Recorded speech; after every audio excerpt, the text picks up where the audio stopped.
And another thing, why is it every time a guy like chases you, he turns out to disappoint you so freaking much? This is why the latest guy I was talking to is currently blocked. So we're gonna call him Plato, but I met Plato about a year ago. He was in the DMs, we had a lot in common, so we actually started to get to know each other a little bit. And I heard some bad things about him, but I was willing to give him a shot. We'll cut to, he randomly texts me in the middle of the night saying that he loves me and that he's in jail. I'm in jail, I just got out of jail, I just dealt with the cops and you're not answering me. He explains he got into a bar fight and then he got handcuffed. I don't even know if he got arrested. I don't even know the truth at this point. I don't even care. I'm like, that is not my lifestyle. We clearly are very different people, so this is not going to work, so I'm gonna end this here. I think you need to get help. I think you should get sober. But good luck with everything, like no hard feelings, right? So every couple of months he would reach out to me to see if I was dating anybody, to see if he could have like a second chance. And I admired that. Like, he didn't like, cuss me out for giving up on him. He was just like, I need to get better. So he would hit me up. I would always be dating somebody. It just so happened. This last time though, as fate would have it, I actually wasn't dating anybody. I was like, you know what? Yeah, let's try. He's ecstatic. Like, he is so excited. He's like, oh my God, I'm gonna be this great guy for you. Can't wait to show you, like, all the things. I'm like, yeah. All right, we'll see. So we start texting, and the first like 3 days, everything's fine. We're FaceTiming and calling, and it just seems like this could be something. So a Saturday morning comes around where I have to go to hockey. So we are FaceTiming while I get ready, which is like my favorite thing. Like, I love it. Like, let me do my makeup while we're on FaceTime. Cut to 45 minutes after we hang up, I'm about to literally like hit the highway, and I got kids in my car, we're gonna go. And he FaceTimes me and he's crying.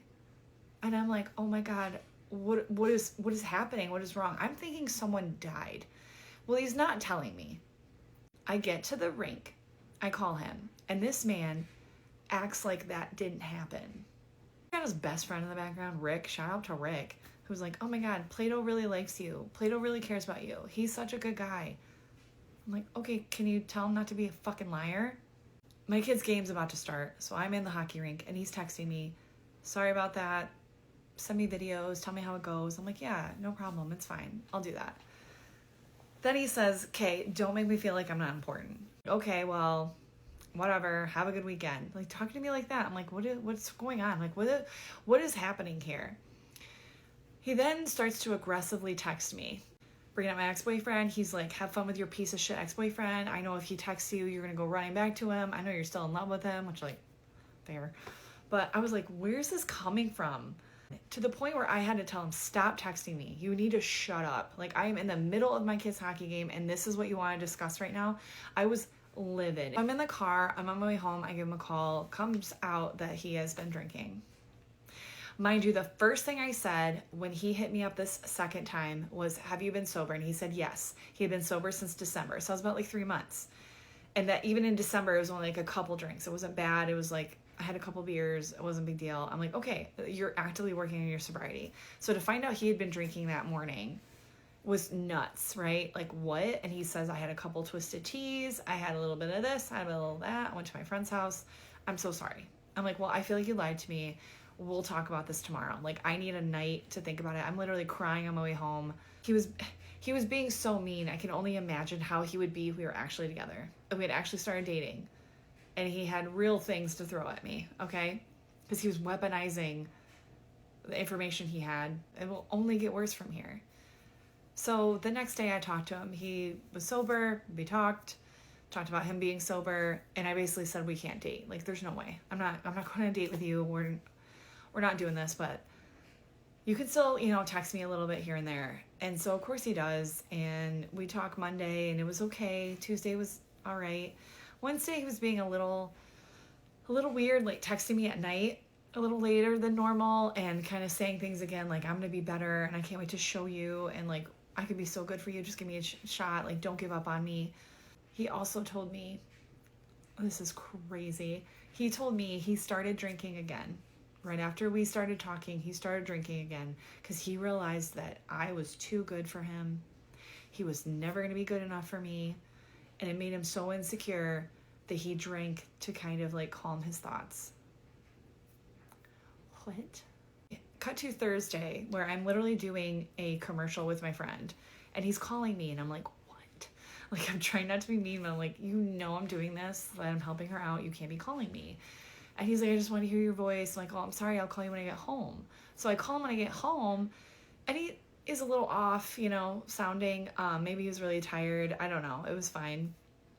But again, he's like, I want to show you. And I'm said, you had a chance and you showed me that maybe you're not ready for that chance. So I just need you to focus on yourself and you need to go to meetings. You need to get better. And maybe like a year from now, we can date. I wake up to 3 missed calls and 15 text messages from this man. We got off the phone and he literally had called me a half hour later, then called me again, sent me all these crazy texts about like, I'm going to be so much better for you. I'm going to be this great guy for you. I love you. And then even one of them, he said, I'm in jail. I don't even text him. I don't even try. I know he's going to text me, so I wait. And he texts me like, good morning. Hope you have a good day. And if you know me, you know, I went off on him. I was like, how dare you? You know I'm sleeping. You know I have to get up early. You know I just had a long day. I was at the salon till like 9:30 at night. How dare you act like that? You cannot tell me that you were sober. So I dare you try telling me that you were.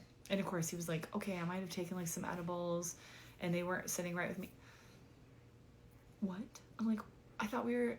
I thought we were trying to be sober. I was not surprised, but I was disappointed. So I didn't talk to him all day. He didn't really talk to me. And then that night he sent me a text and just was like, listen, like, you need help. Good luck with everything. But I see how you try to get a reaction out of people because you want them to show you that they care about you.